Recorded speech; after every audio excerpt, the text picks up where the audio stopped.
এই ফাংশনালিটিগুলো থাকাই লাগবে, এবং আমি যেই স্ট্রাকচারে দেখাইছি কোড করা সেই স্ট্রাকচারেই থাকতে হবে। ঠিক আছে, আচ্ছা যাই হোক, যেটা বলতেছিলাম যে অ্যাডমিন চাইলে এই ধরনের সব কিছু ইনফরমেশনই ও কি করতে হবে, ম্যানেজ করতে হবে। যেমন কনভেনশন প্লেস, আপাতত 3টা কনভেনশন এন্ট্রি আছে। লেটস সে ও আরেকটা কনভেনশনে এন্ট্রি দিতে যাচ্ছে, যে ও আরেকটা নতুন কনভেনশন আছে সেটাকেও ম্যানেজ করা শুরু করতেছে। ঠিক আছে, অথবা লেটস সে ব্র্যাক কনভেনশন, আমার এখানে ভুলে গেছে, ব্র্যাকের আমি আরএসসি বড় করে দেব, সিলেক্ট করে সে বড় করে দিতে পারতেছে।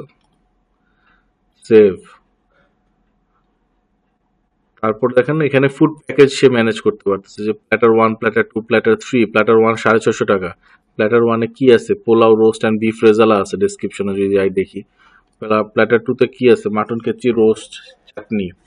জিনিসটা হইল আমি আমার সফটওয়্যার মধ্যে বিভিন্ন জিনিস এন্ট্রি দিয়ে রাখতেছি, যাতে আমার কাস্টমার এসে কি করতে পারে, এই ফুড প্যাকেজগুলো সিলেক্ট করতে পারে, এই কনভেনশন প্লেসগুলো সিলেক্ট করতে পারে, সিলেক্ট করে বুকিং দিতে পারে। ঠিক আছে, যদি আমার এন্ট্রি না থাকে তাহলে বুকিং দিবে কিভাবে? সো এই পেজগুলোর এন্ট্রি অপশন বানাচ্ছি না, বানানো আছে আর কি।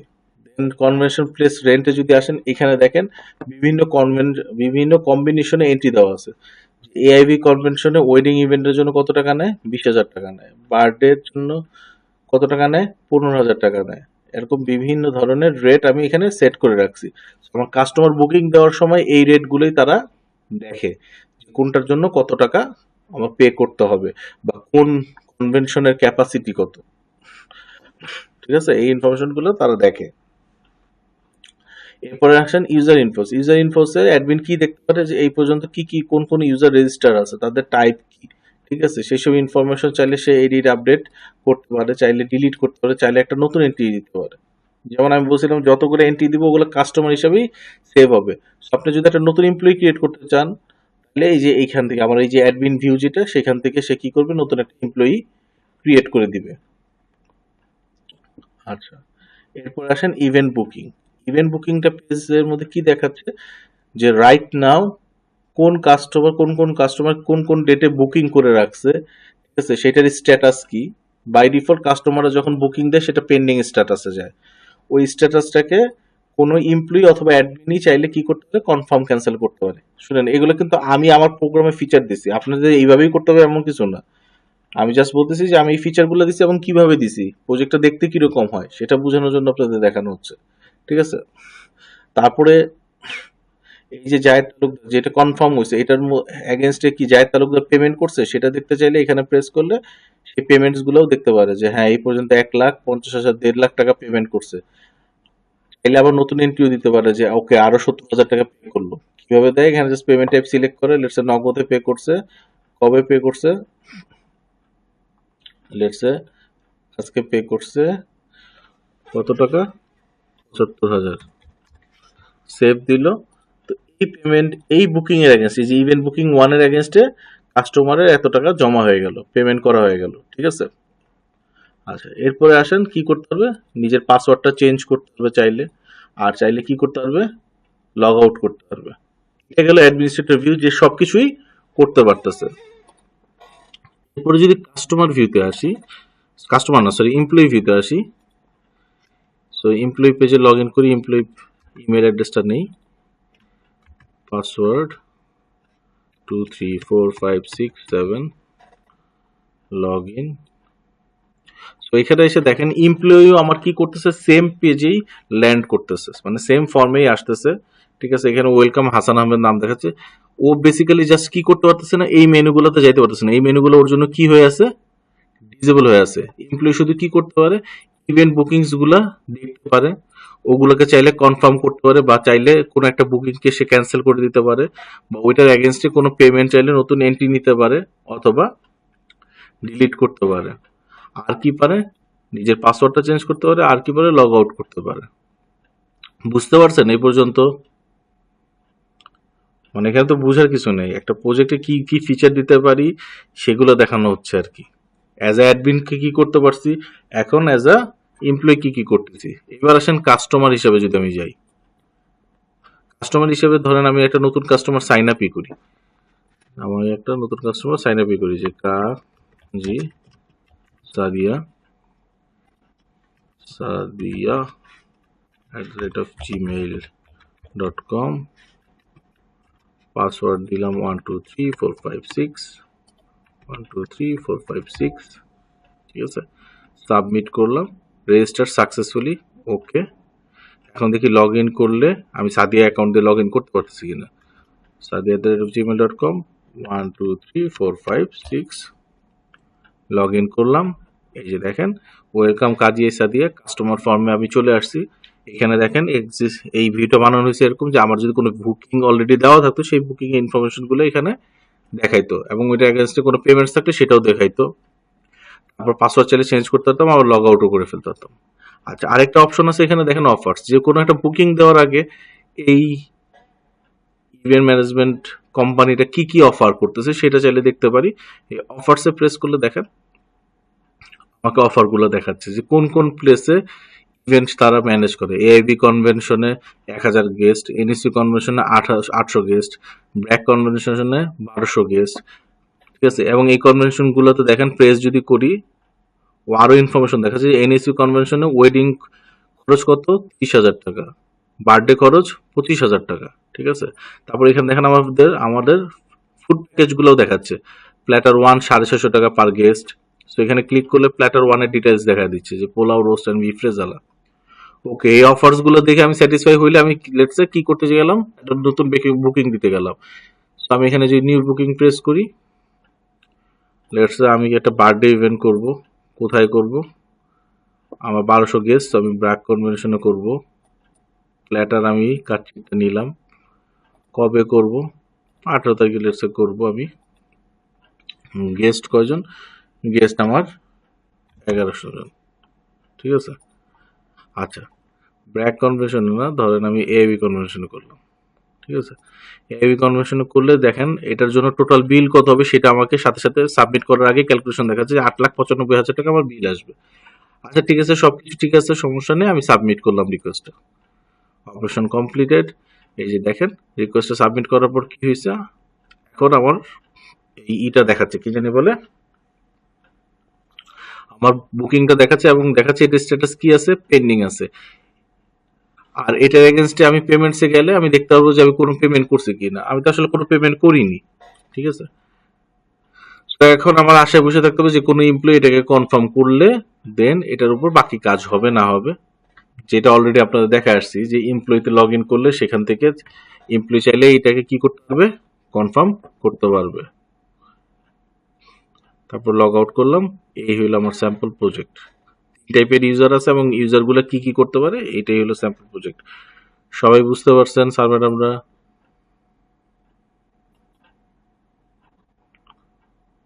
স্যার ম্যাডাম কারো বুঝতে সমস্যা আছে কোনো?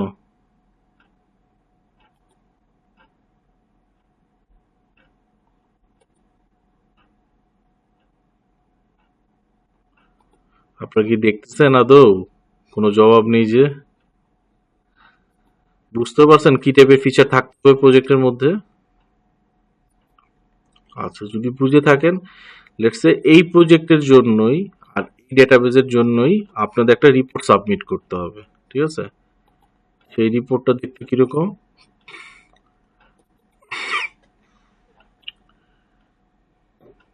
সেই রিপোর্টটা দেখতে এরকম হবে। এটার যে ফার্স্ট দুইটা পেজ, সেই ফার্স্ট দুইটা পেজ আপনাদের সাথে শেয়ার করা হবে, ঠিক আছে। এই ফ্রন্ট পেজটা আপনাদের সাথে শেয়ার করা হবে। এখানে যেটা করবেন, আপনি আপনার সেমিস্টারের নাম লিখে দিবেন, আপনার সেকশনের নাম লিখে দিবেন, গ্রুপ নাম্বারের জায়গাটা খালি রাখবেন। এটা যখন আপনারা সাবমিট করবেন তখন আমি বসাই দিব। দেন প্রজেক্ট রিপোর্ট অনের মধ্যে বুঝতেই পারতেছেন যে আপনার টপিকের নামটা আপনি দিবেন, ঠিক আছে। আর এইখানে আপনার মেম্বারদের নাম দিবেন, নাম আর আইডি দিবেন। বাকি আর কিছু চেঞ্জ করবেন না ফ্রন্ট পেজের মধ্যে। এরপরে আসেন, দেখেন এখানে আপনাকে 5টা পয়েন্ট নিয়ে মেইনলি কাজ করতে হবে এই রিপোর্টে।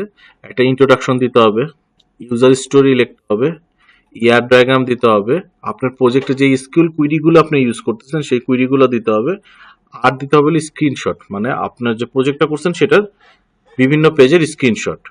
আমার এই রিপোর্টটা কিন্তু ফুল না, আপনাদের জাস্ট দেখানোর জন্য কিছু কিছু অংশ আমি লিখছি বা ছোট করে লিখছি। দেখেন এই যে চ্যাপ্টার 1-এ একটা ইন্ট্রোডাকশন দিছি যে আমার এই সফটওয়্যারটা কি ব্যাপারের বা কি নিয়ে কাজ করবে, কয় টাইপের ইউজার আছে, এখানে কি কি হয় না হয়, এটা নিয়ে একটা শর্ট ডেসক্রিপশন লিখছি।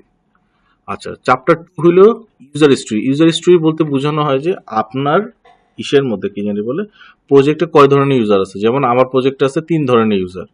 সো এক এক ধরনের ইউজার কি করতে চায় বা কি করতে পারবে সেটা লিখতে হবে। যেমন এই যে এখানে আমি লিখছি, as a customer I want to book an event by selecting an event type, venue and food package so that I can schedule and customise event as per my preference. ঠিক আছে। তারপরে as a customer I want to view my payment history, মানে আমি যে booking গুলো করছি তার এগেনস্টে পেমেন্ট হিস্টোরি যাতে আমি দেখতে পারি, এগুলাকে বলা হলো ইউজার স্টোরি। সো আপনার প্রজেক্টের যে ইউজার স্টোরি গুলো আছে আপনার সেটা এখানে লিখে দিতে হবে যে ওরা কি কি করতে পারবে। তারপরে এই যে দেখেন এখানে কি লেখা, as an employee I want to view all pending bookings so that I can take action on them. তারপরে অ্যাজ এন এমপ্লয়ি আবার কি করতে হবে, I want to confirm or cancel the booking. ঠিক আছে। তারপরে অ্যাজ এন এমপ্লয়ি আর কি করতে পারবে, I want to record payments made by customers. এরপর আসতেছে অ্যাজ অ্যান অ্যাডমিন, এটা আমি একদম শর্টকাটে লিখছি যে সব ডাটা ম্যানেজ করতে পারবো। বাট আমার অ্যাডমিনে তো আরো অনেক ফিচার আছে, সো এখানে আরো অনেক কিছু লেখার দরকার ছিল। সোজা কথা, as a user, different different user type, আপনি আপনার প্রজেক্টে কি কি করতে পারতেছেন সেটার শর্ট ডিসক্রিপশন পয়েন্ট পয়েন্ট আকারে এইভাবে লিখতে হবে। এরপর আসতেছিল চ্যাপ্টার 3। চ্যাপ্টার 3 তে আপনার ইয়ার ডায়াগ্রাম শুরু করতে হবে, যদিও এখানে আমি স্কিমা ডায়াগ্রাম দেখায় রাখছি, বাট আপনারা আপনাদের ইয়ার ডায়াগ্রামটা, আপনারা যে ডাটাবেস ডিজাইন করবে ওইটা সেটার এগেনস্টে যে ইয়ার ডায়াগ্রাম হওয়া উচিত সেটা আপনি টুল ইউজ করে করতে পারেন, অথবা আপনি খাতায় করে ওইটার ছবি তুলে দিতে পারেন। সুন্দর করে ছবিটা তুলতে হবে তাহলে, যাতে ভালো মতো বোঝা যায়। ঠিক আছে, বা অনলাইন কোনো টুল ইউজ করেও করতে পারেন। এবং চ্যাপ্টার 3 এর আরেকটা পয়েন্ট ছিল এসকিউএল কুইরিজ। এই যে এখানে দেখেন কিছু কুইরি লিখছি, যে অবশ্যই আমার এই যে ফুল প্রজেক্টটা করছে এখানে নিশ্চয়ই ইনসার্ট কুইরি লাগছে, ডিলিট কুইরি লাগছে, আপডেট কুইরি লাগছে, আপনাদেরও লাগবে। সেই কুইরিগুলোর আপনাদের এখানে উল্লেখ করে দিতে হবে যে কি কি কুইরি আপনি ইউজ করছেন, জয়নিং কুইরি আছে কিনা, বা ডিলিশন কুইরি আছে কিনা, বা আপডেট কুইরি আছে কিনা, সেটা ইউজ করতে হবে। আর একদম সবার লাস্টে হলো আপনার প্রত্যেকটা পেজের, একটা প্রজেক্টের যে প্রত্যেকটা পেজ করছেন প্রত্যেকটা ইন্ডিভিজুয়াল পেজের স্ক্রিনশট দিতে হবে, এবং সেই স্ক্রিনশটের নিচে যেরকম ছোট্ট একটা লগ ডিসক্রিপশন লিখে দিতে হবে। যেমন এটা একটা লগ ইন ফর্ম, এটা কি করতেছে, রেজিস্ট্রেশন ফর্ম ফর কাস্টমার।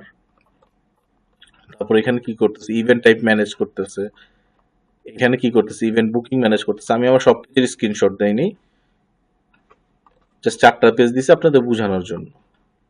এটা হলো আপনাদের রিপোর্ট সাবমিশন।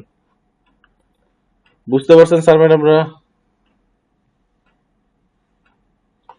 আর আপনাদের কি কি জানি বলে, পার মেম্বার রিকোয়ারমেন্ট কি, এটা সবাই বুঝতে পারছেন? মিনিমাম রিকোয়ারমেন্ট কি, রিকোয়ারমেন্ট না শুধু, মিনিমাম রিকোয়ারমেন্ট কি এটা বুঝতে পারছেন সবাই স্যার ম্যাডামরা?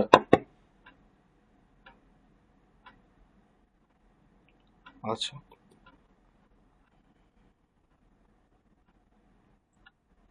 ম্যানেজমেন্ট না বাবা, আপনার যে টপিকটা বানাচ্ছেন ওই টপিকের জন্য, লেটস ওই টপিকের জন্য একটা ডাটাবেস ডিজাইন করছেন, ওই ডাটাবেসে আর না হলে 4টা 5টা বা 7টা টেবিল থাকবে। ঠিক আছে।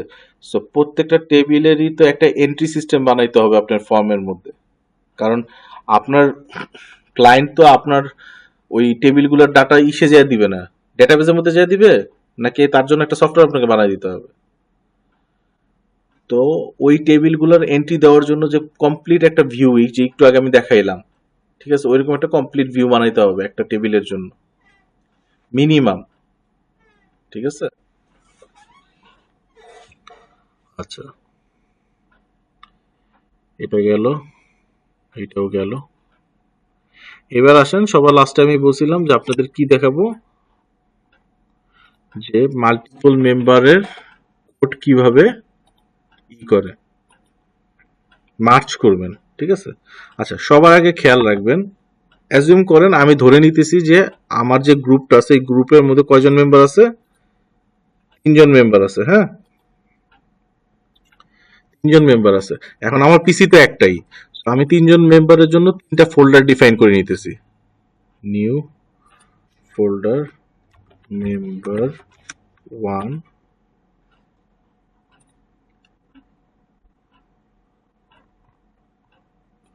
New folder member two, new folder, member 3। ঠিক আছে, সবাই বুঝতে পারতেছেন? এই এক একটা ফোল্ডার ধরেন এক একটা মেম্বারের পিসি। ওকে, কারণ আমার কাছে তো 3টা পিসি নেই এই মুহূর্তে, বা 3টা পিসিতে আমি দেখাবো বা কিভাবে। সো এর মধ্যে আপনাদের যে কোনো একজনকে মেইন ক্যারেক্টার হিসেবে কাজ করতে হবে। ঠিক আছে, অ্যাজুম করে নেই মেম্বার 1টা হইলো আমার মেইন ক্যারেক্টার। ঠিক আছে, বা যে কোডটা শেয়ার করবে অথবা মার্চ করবে। তো মেম্বার 1 যে সে সবার ফার্স্টে কি করবে, তার পিসিতে একটা প্রজেক্ট ক্রিয়েট করবে। ঠিক আছে, কিভাবে ক্রিয়েট করবে? যেমন সিম্পলি কিভাবে যাবো, প্রজেক্ট ক্রিয়েট করে কিভাবে, ভিজুয়াল স্টুডিওতে যাবে, যাওয়ার পরে কি করবে, এখানে কি দিবে, create a new project,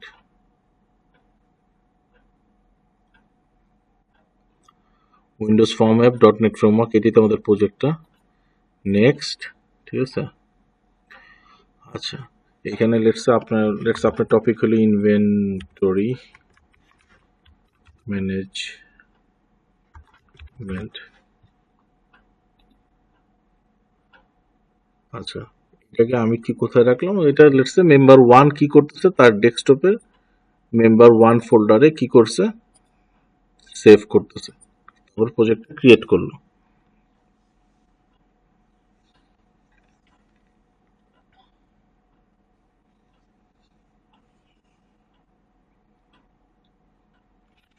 so একটা প্রজেক্ট ক্রিয়েট হইলো যেখানে ফর্ম 1 আছে। লেটস সে মেম্বার 1 হয়তো বা কিছু কাজ করতে পারে, যেমন এখানে একটা লেভেল নিয়ে আসতে পারে, হয়তো বা আনছে বা না আনছে সেটা তার ব্যাপার। ঠিক আছে, এখন কথা হলো একদম প্রজেক্টটা ইনিশিয়ালি ক্রিয়েট করছে। হ্যাঁ, ক্রিয়েট করে এইবার মেম্বার 1 এর কাজ কি, এই যে প্রজেক্টটা ক্রিয়েট করলো সেই প্রজেক্টটা এখন মেম্বার 2 আর মেম্বার 3 এর সাথে কি করবে, শেয়ার করবে ভায়া ইমেল অথবা পেন ড্রাইভ। ঠিক আছে, এই প্রজেক্টটা কি করবে, শেয়ার করবে। সো ধরে নেন যে এই যে প্রজেক্টটা সেভ করে নেই, এই যে প্রজেক্টটা মেম্বার 1 ফোল্ডারের ভিতরে আছে, এই প্রজেক্ট কি করছে, মেম্বার 1 ইমেলের থ্রু মেম্বার 2 আর মেম্বার 3 এর কাছে পাঠাইছে। হ্যাঁ, তাহলে মেম্বার 2 আর মেম্বার 3 এর কাছে এই প্রজেক্টের রেফারেন্সটা চলে গেছে। আমি কপি করে নিয়ে মেম্বার 2 ফোল্ডারও পেস্ট করলাম, মেম্বার 3 ফোল্ডারেও পেস্ট করলাম। এই পর্যন্ত সবাই বুঝতে পারছেন কি করতেছি আমি, কি হয়েছে এখানে? আচ্ছা, এখন লেটসে মেম্বার 1 কাজ ভাগ করে দিছে, ঠিক আছে, বা নিজের কাজ ভাগ করে নিছে। মেম্বার 2 কে বলছে যে ভাই তুমি লগ ইন ফর্ম ডিজাইন করো। ঠিক আছে, আর মেম্বার 3 কে বলছে যে ভাই তুমি রেজিস্ট্রেশন ফর্ম ডিজাইন করো। ওকে, তাহলে মেম্বার 2 কাজ শুরু করছে ওর পিসিতে। ঠিক আছে, সো মেম্বার 2 মনে করেন ভিজুয়াল স্টুডিও অন করছে। মেম্বার 2 ভিজুয়াল স্টুডিও অন করে কি করবে, এবার আর ক্রিয়েট আ নিউ প্রজেক্ট দিবে না, ওর কাছে তো অলরেডি প্রজেক্ট আছে যেটা মেম্বার 1 পাঠাইছে, সেটাকে ওপেন করবে। সো ওপেন আ প্রজেক্ট ওর সলিউশনে যাবে, সি শার্প, সরি এটা কোথায় জানি কোন ফোল্ডার রাখছি, ডেস্কটপ ফোল্ডারে। মেম্বার 2 তার পিসি থেকে সলিউশন ফাইলটাকে কি করবে, ওপেন করবে। এখন কিন্তু আমি মেম্বার 2 পিসিতে আছি। ঠিক আছে, মেম্বার 2 এর দায়িত্ব কি পড়ছে, লগ ইন ফর্ম ডিজাইন করা। সো মেম্বার 2 কি করলো, এই প্রজেক্টে রাইট বাটন ক্লিক করে অ্যাড নিউ আইটেম দিল, দেওয়ার পর কি করলো, লগ ইন ফর্ম ডিজাইন করলো, মানে অ্যাড করলো। অ্যাড করার পর ধরেন এখানেও একটা লগ ইন ফর্ম ডিজাইন করলো। হ্যাঁ, টেক্সট বক্স,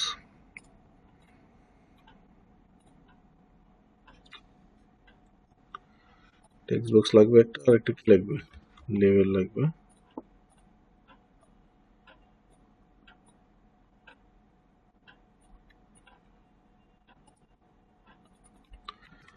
ইমেল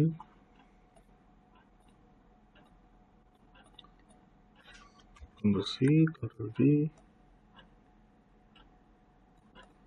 এখানে লেটস দিল পাসওয়ার্ড,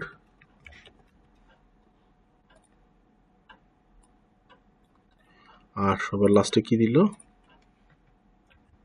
বাটন।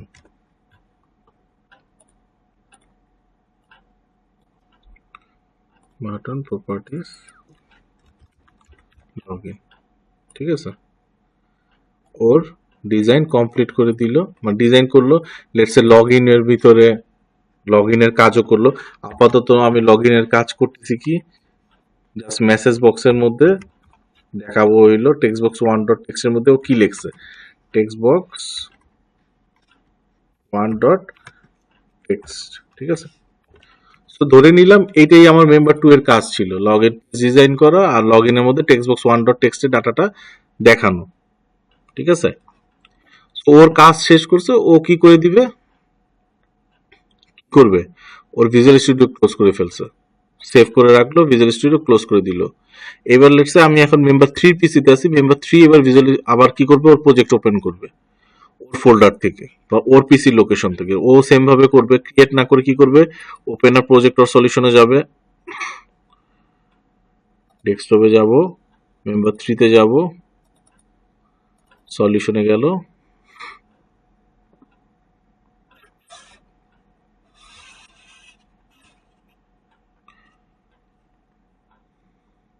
ওর প্রজেক্ট ওপেন হইলো। ওর এবার দায়িত্ব কি, অ্যাড নিউ আইটেম, ওর দায়িত্ব ছিল রেজিস্ট্রেশন ফর্ম বানানো। সো ও কি বানাচ্ছে এখন,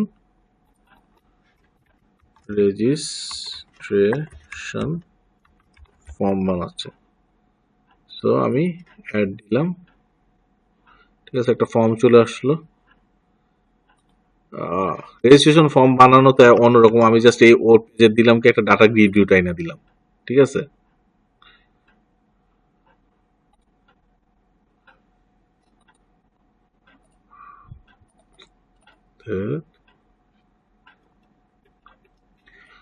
ঠিক আছে, একটা ডাটা গ্রিড ভিউ জাস্ট আমি টাইনা দিলাম ডিজাইনে বোঝানোর জন্য, এইটাই ওর কাজ।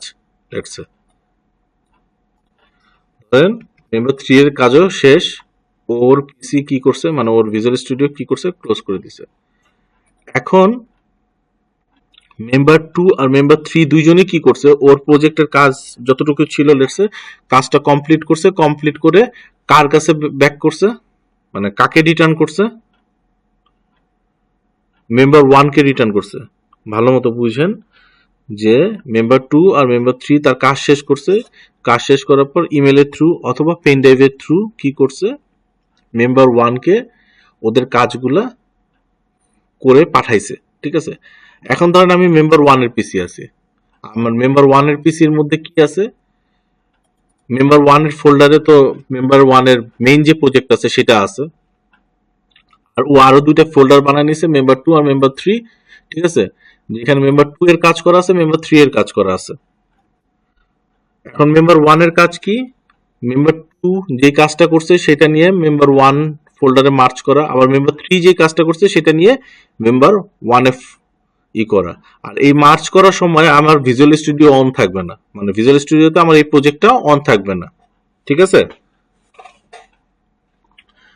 সো ধরে নেন মেম্বার 2 কি করবে, মানে মেম্বার 1 মেম্বার 2 এর যে কাজটা করছে সেই কাজটা নিজের প্রজেক্টে নিতে যাচ্ছে। কিভাবে নিবে, এই ফোল্ডারের ভিতরে ঢুকবে, সলিউশন ফাইল না ক্লিক করে এই ফোল্ডারের ভিতরে ঢুকবে, ঢুকার পর কি দেখবে, যেখানে ফর্ম 1 আছে আর লগ ইন ফর্ম আছে। ও কি জানে, ফর্ম 1 তো মেম্বার 1 এর কাজ ছিল, মেম্বার 2 কোন কাজটুকু করছে, লগ ইন ফর্মের কাজ করছে। সামনে আমরা বুঝতেছেন এতটুকু পর্যন্ত, লগ ইন ফর্মের কাজ করছে। সো মেম্বার 1 কি করবে, এই ফোল্ডার থেকে এই লগ ইন ফর্মের যে 3টা ফাইল আছে, দেখেন লগ ইন ফর্মে কিন্তু 3টা ফাইল আছে, ফর্মের জেনারেলি 3টা ফাইল থাকে, লগ ইন ফর্মে 3টা ফাইল কপি করবে, কপি করে কি করবে, যেটা মেইন প্রজেক্ট ছিল মেম্বার 1 ওইটার ফোল্ডারে যাবে, ওই ফোল্ডারে এই ফর্মটাকে কি করে দিবে, পেস্ট করে দিবে। তাহলে মেম্বার 2 এর কোড মেম্বার 1 এর ফোল্ডারে চলে আসলো। এবার হলো মেম্বার 3 এর কোড আনতে হবে। তো মেম্বার 1 আবার কি যাবে, মেম্বার 3 এর ফোল্ডারে যাবে, মেম্বার 3 এর একদম ভিতরে যাবে। ও কি জানে মেম্বার 3 কোন কাজটা করছে, রেজিস্ট্রেশন ফর্মে কাজ করছে। সো রেজিস্ট্রেশন ফর্মে 3টা ফাইল কপি করবে, নিয়ে কোথায় আনবে, মেম্বার 1 এর ফোল্ডারের ভিতরে আইনা পেস্ট করে দিবে। ঠিক আছে? সো আমার ফাইল অলরেডি আমার একটা প্রজেক্টের মধ্যে আনা শেষ। ঠিক আছে? এখন আসেন, এখন এসে মেম্বার 1 কি করবে, ভিজুয়াল স্টুডিওতে মেম্বার 1 তার ফোল্ডার থেকে প্রজেক্টটা অন করবে।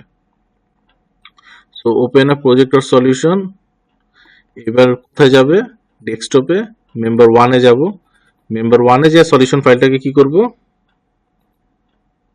ওপেন করব।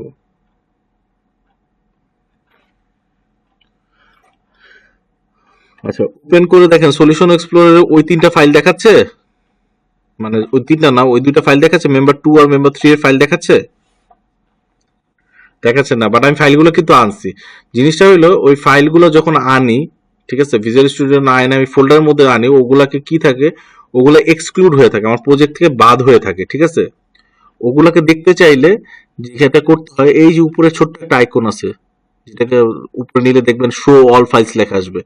এটা যখন ক্লিক করব, তখন দেখেন এই যে লগ ইন ফর্ম আর রেজিস্ট্রেশন ফর্ম, এই ফাইল দুটো দেখাচ্ছে, দেখতে পারতেছেন? বাট এই ফাইল দুটো এখন কিন্তু ডিজেবল হয়ে আছে, কারণ একটু ডার্ক কালার হয়ে আছে না, দেখতে পারতেছেন? তো এই ফর্মগুলোকে যদি আপনার প্রজেক্টে এখন ফাংশনাল চান, সেই ক্ষেত্রে যেটা করতে হবে, এই ফর্মের উপর রাইট বাটন ক্লিক করবেন, একটা অপশন আসবে, এই যে ইনক্লুড ইন প্রজেক্ট, এটাতে প্রেস করবেন, একটু সময় দিতে হবে। ঠিক আছে? সময় দিলে এই যে দেখেন লগ ইন ফর্মটা একটা ফর্মের মতো এখন দেখাচ্ছে। এখন যদি ক্লিক করেন, দেখেন ওই যে মেম্বার যেই ধরনের ডিজাইন করে দিছিল, লগ ইনের বাটনে ক্লিকের মধ্যে যেই কোড দিছিল, সব চলে আসছে।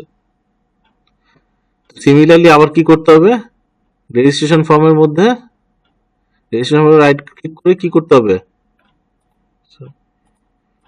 রেজিস্ট্রেশনের মধ্যে রাইট ক্লিক করে যে ইনক্লুড ইন প্রজেক্ট দিতে হবে, আবার একটু সময় দিতে হবে। সময় দিলে দেখেন এই যে এটা আইকন চেঞ্জ হয়ে গেল, এখানে ডাবল ক্লিক করেন, মেম্বার 3 যে ডিজাইন করে পাঠাইছিল বা এটার সাথে যে কোড করে পাঠাইতো সব চলে আসলো। বুঝতে পারছেন কিভাবে মার্চ করে স্যার ম্যাডামরা?